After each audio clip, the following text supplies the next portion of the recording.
Will you ever let someone back in your life after they tried to shamelessly break up your marriage? Personally, I never thought I would, but that is exactly what happened. For some background, let me tell you that my mother-in-law, Anne, never liked me. It wasn't because of me particularly. She was just extra possessive of her son, my husband, Dominic. Anne's husband had divorced her and abandoned them when Dominic was 2. After that, Anne clung to him for everything. It was downright unhealthy, and even Dominic understood that, but Anne was still his mom, so he did his best not to make her too upset. Before me, Anne was able to successfully drive away all the women who tried to date Dominic. It was a mess every time, and she did some nasty stuff to get rid of them. She had also tried several things with me, but I was stubborn enough not to flee because of her antics. I really loved Dominic and stayed. Dominic also did his best to stand up for me. When we announced our engagement, Anne came to my house to beg me to cancel it, saying, "I can't lose my only son, Lila. You have to understand me. I don't have anyone else." "No, I don't understand you, Anne. Dominic loves me and wants to be with me. He loves you too, and he will always be your son. Why are you trying to destroy his happiness? He will always have a special place for you. I will not share him with anyone. He is my son, and I should be his everything. You better cancel this wedding and move away from him. If you don't do what I say, I will destroy you. I'm asking you nicely. Go away." I put my foot down and refused to do as she said. In retaliation, she literally canceled my entire wedding pretending to be me. She also tried to get me fired from my office. Dominic now understood the severity of the situation and finally went no contact. We had a small wedding and lived happily for 5 years without Anne in our lives. Several years passed and we shut down all contact with Anne. We also ended up having a beautiful son named Jason. Dominic and I were very happy, but I could tell he was sad his mom wasn't there to share his happiness. His armor was starting to chip, and I knew he would give in sooner or later. And when Anne contacted us from a new number, desperately begging for forgiveness, Dominic broke down and said, "Please give my mom a chance, Lila. I know there's a lot of bad blood between you two, but I am the only one she has. I want Jason to know his grandma." Believe me, Dominic, I want that too. I want Jason to know his only grandmother since my mom is already dead, but I don't feel comfortable having her back. I simply don't trust Anne. She is really sorry, Lila. Just give her a chance and let's see. You don't have to worry. I am sure she will never hurt Jason. She isn't a monster, Lila. It would mean the world to me if you agree. I gave in, guys. I didn't want my son and husband to despise me for not giving Anne a chance. It had been years, and Anne really did sound remorseful. We met with her without Jason, and she did offer what we felt were heartfelt apologies. So after a lot of careful consideration, we resumed contact. We didn't go all out at once. Dominic and I were super careful and slowly started to build back the relationship. She was only allowed supervised visitation with Jason and didn't get to take him anywhere without us. Anne never complained and even acted civilly around me. However, my instincts were stuck screaming and I felt weary. I could see that Anne still hated me, and no matter how hard she tried, I saw right through her. But there was nothing I could do about it. Dominic was happy to have his mom back, while Jason also ended up having an amazing relationship with her. Everything was going fine the way it was. Everyone was happy with the arrangements until Anne requested to have Jason alone for a day. Apparently, she wanted to bond better with him and said that she deserved it after listening to us for 2 years. Dominic immediately begged me to agree, and so did Jason. There was nothing I could do, actually, so I agreed. Everyone was happy, but my head was making some noises about this. My weariness did trouble me, so I decided to teach him something. I said, "I know you love your grandma a lot, Jason. However, you do know that sometimes people can end up being dangerous to you, right?" "Yes, Mom, I remember that." "Are you worried about me, Mom?" "Yes, son, I am worried about you. Do you remember how I taught you to call 911 once you sense danger?" "Yeah, Mom, I remember that. I know how to ask for help if I need it. Don't worry, Mom, I can take care of myself." Jason's last line made me laugh, but I was a little relieved knowing that he knew how to ask for help if necessary. I had to let him go sometimes, so teaching him to ask for help was necessary. This gave me some hope when I dropped him off at Anne's house that day. When I was back to pick Jason up, my worst nightmares came true. Anne and Jason weren't home. Instead of panicking immediately, I decided to think rationally. They may have gone out to the park or to a restaurant. With that hope in mind, I called Anne to ask her where they were. However, Anne wasn't picking up the phone. The fear inside me grew, and I started to get really scared. Nothing had prepared me for what I was about to find out. When Anne finally picked up the phone, I said, "Where on earth are you, Anne? I came by your house to pick up my son, but none of you are here. The door is also locked." It was a nice surprise, wasn't it? I don't understand what you are trying to say, Anne. I need to know where you are and where my son is. You would really like to know, wouldn't you, Lila? What if I am not in the mood to tell you where we are? I was starting to get ticked off by the way Anne was speaking to me. I am a very straightforward woman and don't like beating around the bush. I always come straight to the point and am vocal about everything I do. So Anne's stupid game was really getting on my nerves. I also had no idea why she was being this way. She did sound super cheerful and mischievous. That was a pretty big red flag, and I was starting to get bad vibes from her. I said with a little irritation, "Sorry, Anne, I am not in the mood for jokes and games right now. It's pretty late, and Jason needs to have dinner and go to sleep. He has school tomorrow, so I would really appreciate it if you tell me where you are." "No can do, Leela. Like I said, I don't feel like telling you where we are, but don't worry, your son and I are having a lot of fun." This is all irrelevant information, and I need my son back right now. If you don't want to tell me where you are, you better come back home immediately and hand Jason over. I am not playing around.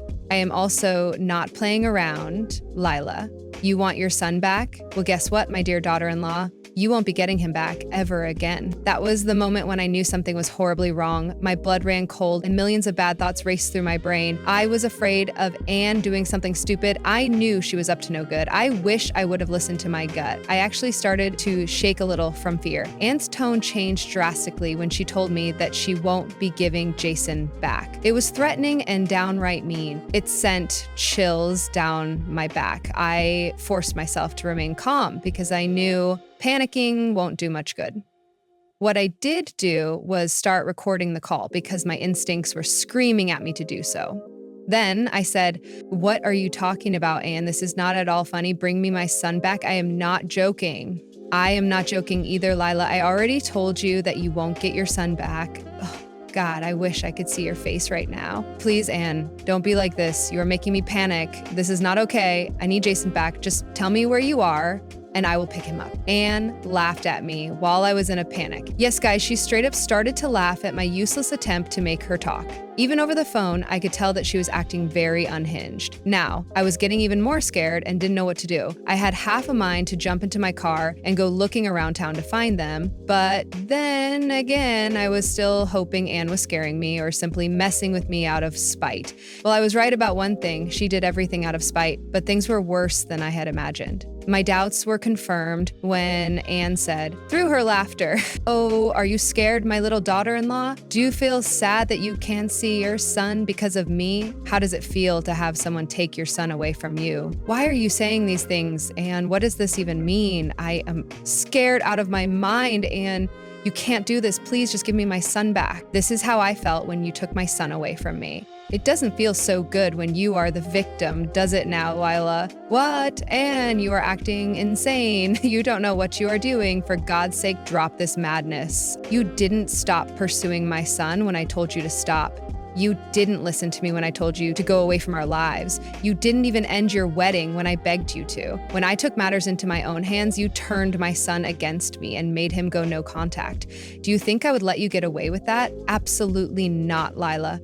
It was then I became sure that Anne was acting out of spite. Her hatred for me had absolutely made her lose whatever little sanity she had. I can't describe to you guys how nerve-wracking it was to listen to her talk. The more she talked, the more I was starting to shake. My mind was full of fear, and I kept packing her driveway, unsure of what to do.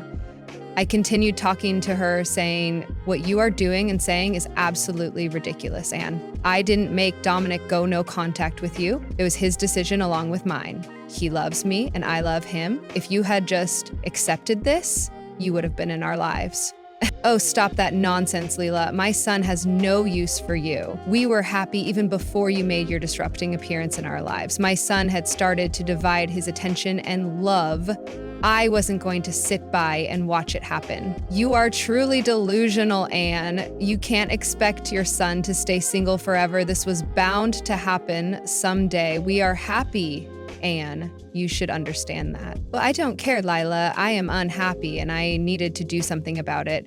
I asked you nicely many times to go away from our lives, but you ended up taking away my son, too. I had to do something. I needed to do something, and I finally did it. I stole your son from you, just like you stole my son from me. I couldn't believe what I was hearing. My mother-in-law was so unhinged that she kept her anger within her for 10 years. She was waiting for us to let her back in so that she could teach me a lesson. She was truly insane, and the thought of her harming my son brought tears to my eyes. With the phone shaking in my hand, I put her on loudspeaker while I fiercely typed a message to my husband detailing everything. Meanwhile, I was also trying to stay connected to Anne, hoping that I would be able to get some clue about where she was.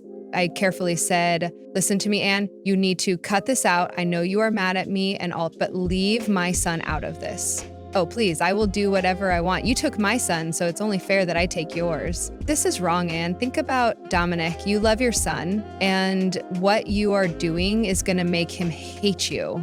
He will come around, Lila. Dominic is my son, and he knows that his mother is more important than anyone. He came around after the no contact, didn't he? He will do it this time too. Then me, him, and my grandson will live happily without you. You are wrong about that, and Dominique will never forgive you for this. In fact, he is currently out of his office trying to look for you. It won't do him any good. He will never find me and Jason. I will tell him our location when Dominic finally realizes that he made a mistake marrying you. I have had enough of your nonsense, and tell me your location or I promise you I will call the cops on you. I will hunt you down. Anne laughed at me again. This laughter was just downright chilling to my ears. It was clear to me that she had carefully planned this and wasn't going to get caught so easily. Still, I thought that maybe she would change her mind once I threatened her with the cops. However, she didn't show any signs of fear at all. She was happily laughing at me and said, "Good luck with calling the cops, Lila. Believe me, it will do you no good." What? What do you mean? What have you done? Jason and I are not even in your state anymore, my dear daughter-in-law. So calling the cops won't be of any help, and by the time they track me down, I would be gone already. What is wrong with you, Anne? You are a psychotic woman who needs to be locked up. That will never happen, Lila. It is only a matter of time before Dominic gives in and returns to me. Jason loves me too, so I am sure we will be able to convince him to live happily with us. You took one person from me, I will take two from you. I was in the middle of having a panic attack, thinking about the worst. Dominic was already down at the police station to file a report, while I was standing in Anne's driveway and kept talking to her to find out more. But the moment she said that she took my son out of the state, my heart shattered and a coldness washed over me. I was scared for my son and desperately prayed to God that Jason remembered what I taught him. Just when I was about to break down, there was a loud banging sound on the phone. I could hear my mother-in-law saying to someone, "What is going on? Jason, why have you locked yourself in the bathroom? I know you tried to kidnap me and that you want to take me away from my mom. You lied to me saying that my parents wanted to surprise me. I heard you talk over the phone and tell Mom that you won't take me back to them. Don't be such a child, Jason. We are having fun here, right? Your dad will be here soon. I am sure of it. Then the three of us will have a good life here. We don't need your mother anymore," and was trying to coerce my son into coming out of the bathroom. I was a little relieved to hear his voice and know that he was physically okay. My son is a brave boy, and he picked up on the fact that Anne had lied to him to take him away. It made me so mad to hear the details of Anne's plan. I wanted to go and strangle the life out of her. Anne was distracted in her attempts to get Jason to cooperate, but I took this chance to yell over the phone and talk to Jason, hoping that he would hear me. "My baby boy, Jason, Mama's here. I promise me and your dad will get you out of this, Jason. Be brave for me, please." There is no use trying to make false promises to your son, Leela. You and I both know that he will stay with me from now on. There is no way you will ever find us. Don't worry, Mom. I'm okay. I called the police on the hotel landline. Like you had taught me, they will be here soon. I am still on the phone with them. Mom, it was a cordless phone, so I took it with me. The moment Jason said those words, I felt a world of relief. The shaking in my legs slowly started to go away, and a deep sense of pride also resided in my heart. My son hadn't forgotten the little lessons that I had taught him. Despite loving his grandmother, he was able to recognize exactly when she was being a danger to him. My boy is clever and brave. Hearing the fact that he had not only called the cops, but also locked himself so that Anne wouldn't harm him was super clever. He remembered all my teachings and used his own presence of mind to make sure he was safe from Anne as much as he could. I continued to talk to Jason, trying to give him some encouragement while Anne absolutely went crazy at him. What did you do, you little devil? You called the cops on me, Jason? I am your grandmother. Do you think I didn't teach my son anything, Anne? He knows exactly what to do when someone becomes an unsafe person. He is not stupid, unlike you, Anne. Your game is up. I can still take him away, Lila. He is still with me, and you don't even know where you are. Jason, there is no use trying to call the cops. I will take you and leave again. You won't be able to do that, Grandma. The 911 lady is saying that the cops are already at the hotel, and you can't get me out before they come. I won't come out. Mom, we are in Colorado. Come and get me, Mom. It blew my mind to hear that Anne had literally taken my son 2 states over. Yes, she made sure that we wouldn't be able to reach him in a short time. I wouldn't have known their location if Jason hadn't revealed this little information. My boy did everything possible to make sure he could be rescued. I was fuming at Anne's audacity while she continued to make displeased sounds at Jason and said, "It was a mistake bringing you, Jason. You are a wicked child, just like your mother. I should have gone after my son after all." That wouldn't have worked either, Anne. Your son would not have supported your insane behavior. In fact, he is reporting you to the cops just as we speak. No, he wouldn't do that to me. Dominic wouldn't do that to his own mother. Why don't you ask him that then? I am already at the police station. You can ask your son if he supports you. That's right, guys. While talking to them, Dominic had driven over from the police station, which was just a few blocks away from Anne's house. He had already reached the place and looked very angry and worried. I had been texting him throughout this time, so he knew how Jason had protected himself. Our goal now was to keep Anne distracted till the cops barged into her hotel room. I immediately handed Dominic the phone, since he was ready to burst with anger. He roared at Anne and said, "Mom, what have you done? How dare you kidnap my son and think I would support you? How could you do this? Why are you so angry with me, Dominic? I only wanted my son back. I wanted you back, so I did this. I didn't hurt Jason. I just wanted to teach your wicked wife a lesson. Don't you dare insult my wife and try to justify your actions, Mom. You are the wicked one here and no one else. After what you did today, I regret ever getting back in contact with you." What? How could you say that to me, Dominic? I am your mother. I should come before anyone else in your life. Your wife has poisoned you against me. That's it, Mom. You need to stop talking. I don't want to hear another word from you. The fact that you won't even take responsibility for your actions says everything I need to know. I have already filed a police report and will be pressing charges against you, and I will make sure you go to jail. What? You want me to go to jail? Absolutely, Mom. You are going to pay for what you tried to do. You are never getting forgiven. We will be filing a restraining order, and don't even think about coming back in our lives again. You are dead to me. Dominic was super angry and literally poured his heart out. He was willing to put his mom in jail now that he knew how horrible she could be. I was proud of my husband for standing up to his mom and making her face some serious but well-deserved consequences. Anne, however, was devastated and kept crying about how unfair it was. She went on for like a minute before the cops barged into the hotel room.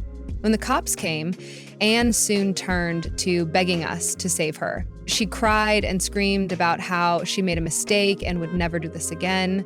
She was desperate, but no one listened to her. Dominic and I literally cried into each other as we heard the cops arrest Anne and rescue our son. Our nightmare was finally over. After the cops arrested Anne, they took Jason down to the police station to keep him safe until Dominic and I reached him. We immediately booked a flight and went to get our precious son back. Jason cried a lot when he was back in our arms. We cried with him too. We promised never to let him get out of our sight again. And we also awarded him heavily for being such a clever boy.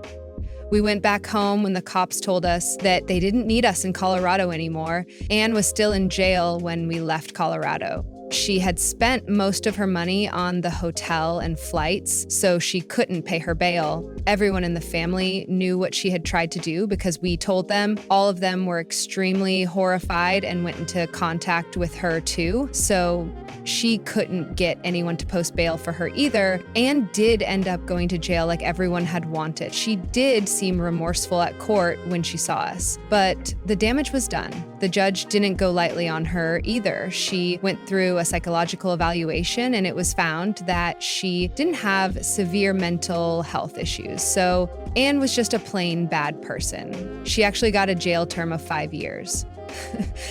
Dominic and I rejoiced when we heard her sentencing. We also got restraining orders that we will continue to keep as long as we can. Jason has been out into therapy to deal with what happened, but he is still the happy kid he was. My family is finally free from that poisonous woman, and we are happy to be back safe and sound in our home.